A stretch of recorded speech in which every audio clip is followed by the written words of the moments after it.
When it comes to television shows retaining relevancy and standing the test of time, the Boondocks is definitely at the top of the list. The Boondocks first hit the television scene in late 2005. Its creator, Aaron McGruder, struck gold when the series aired, receiving massive positive feedback. The show was edgy, funny, and at times thought-provoking. The show was highly praised by the culture because it foreshadows the culture and all that it inhabits. The show pushes the boundaries just as society does every day. Aaron stated in an interview, "Comedically, we have virtually no barriers. We're allowed to go wherever our imaginations can take us, and that's very liberating creatively." Now, the month of August has always seemed a little dry with summer coming to an end. School's back in session and there are not many holidays or historic celebratory events. History often repeats itself, and when this happens, those unfamiliar with the past may think it's a new occurrence. The Boondocks is one of those shows that constantly has its pulse on the culture, therefore it's able to use satire and social commentary in order to comment on what's going on in our world today. And because history repeats itself, many think the Boondocks has predicted some of these events. Social media went on a frenzy when the footage of the Montgomery Riverfront Brawl hit the web. This opened up forums for opinions, responses, and discussions surrounding the incident and all those involved. Many of the comments alluded to the Boondocks episode where throwing a folding chair across a group of people incited violence. The Boondocks have made a reputation for foreseeing various events surrounding significant moments in our culture. This wasn't the only instance where the Boondocks hit the nail on the head.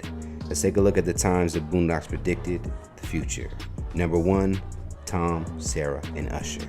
Recent events only added to this theory when Usher was seen serenading the famous artist and actress Keke Palmer, just months after giving birth to her first son. Once the viral moment hit social media showing precisely what took place at the Vegas Park MGM, the father of Keke's child and podcaster Darius Jackson took to the web to criticize her actions and wardrobe out of jealousy and possible insecurity. The internet once again referred back to the famous Boondocks episode where Usher, Mr. Steal Your Girl, stole Tom's spouse, Sarah.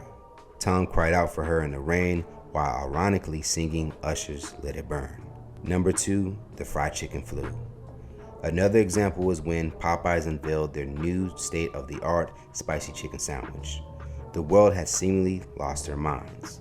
In 2010, Boondocks released an episode titled The Fried Chicken Flu, where KFC released a new recipe that had people, specifically the black community, behaving as if some sort of addictive chemical was in the chicken itself. The promotion for the new and improved chicken insisted that there were 13 new herbs and spices rather than the previous 11. When the fast food locations ended up running out of the highly sought-after chicken, the patrons became violent. Fights would break out between tired and hungry customers. Ironically, in 2019, there were reports of a deadly stabbing at a Baltimore Popeyes when a customer by the name of Kevin Davis cut in front of another customer, Rico McLean, while in line to receive his highly anticipated spicy chicken sandwich. He was later sentenced to 22 years in federal prison for Mr. Davis's murder.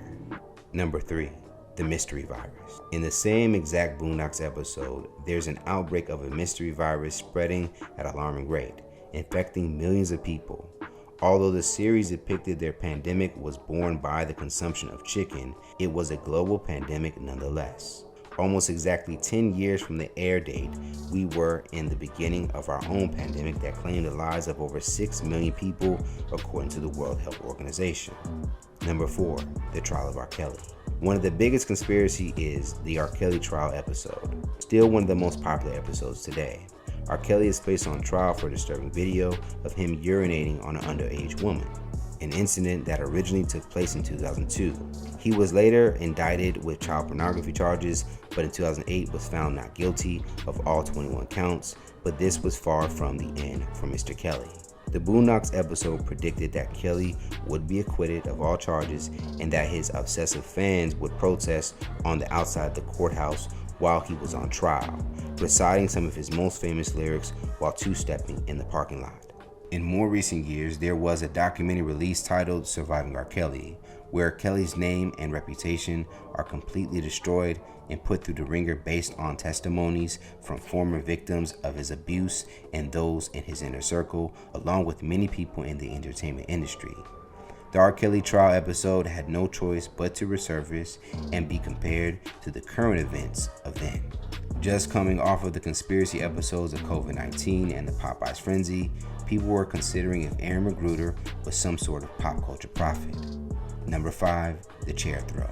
Mainly recognized for the use of a folding chair in the popular video, it made people realize the use of a folding chair in this manner has almost a magical way of taking an already tense situation to a whole nother level.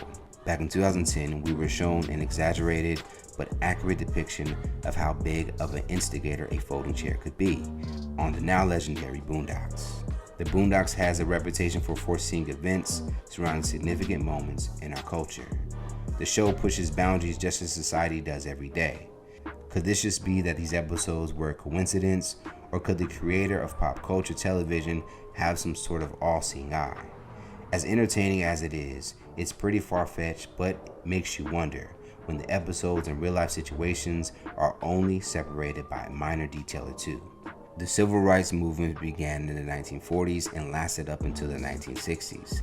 Led by Atlanta's own Martin Luther King Jr., they faced tremendous adversity in numerous environments, responding to hate with a nonviolent ideology. Many of us have had a hard time abiding by these practices today. Now, when met with racially driven aggression, there's a high chance it will not be met with peace, but with a folding chair.